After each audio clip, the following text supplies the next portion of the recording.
E, infelizmente, muitas pessoas, ao longo de toda a história, têm usado a Bíblia, a Escritura Sagrada, como um meio, como uma arma para conduzir as pessoas pelo medo, né?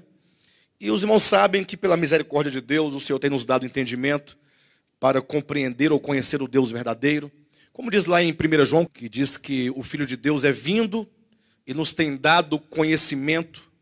No capítulo 5, né? 1 João capítulo 5, versículo 20, que o Filho de Deus é vindo e nos tem dado entendimento para conhecermos o Deus verdadeiro. E estamos no Deus verdadeiro, isto é, em seu Filho Jesus Cristo. Ou seja, nós temos recebido da parte do Espírito da verdade o conhecimento de Deus, conhecendo a Deus na face de Cristo, e não na face de Moisés ou de qualquer outro que não teve a compreensão exata da verdade.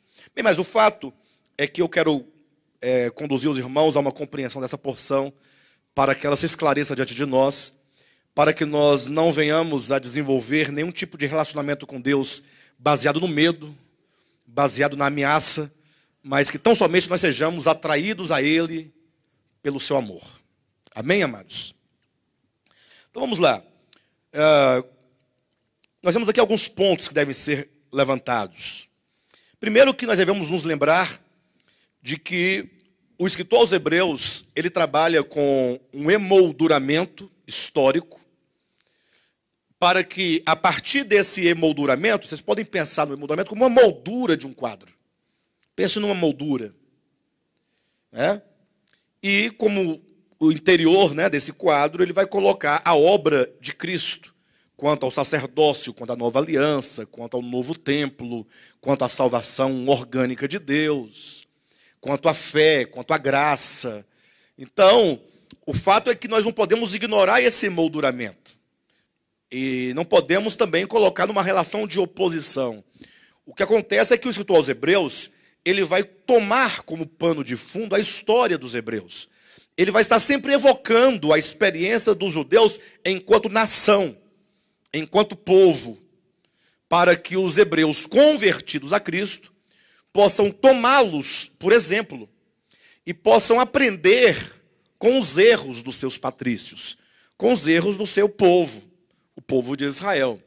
Por isso que muitas vezes, por não discernir esses dois momentos ou essas duas situações, por não discernir que o apóstolo Paulo está falando com os hebreus convertidos a Cristo, porém está tomando o exemplo da nação de Israel como um todo, por não discernir o que é a nação de Israel como um todo, dos hebreus convertidos a Cristo, é que muitos leitores, ao se depararem com tal passagem como esta, eles pensam que o apóstolo está usando isto para ameaçar os hebreus de que eles podem eventualmente perder a salvação.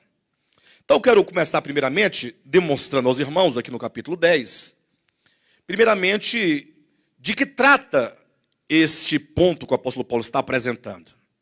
Ou seja, a quem Paulo se refere nesta porção. Portanto, volte os seus olhos para a Escritura e leia comigo novamente.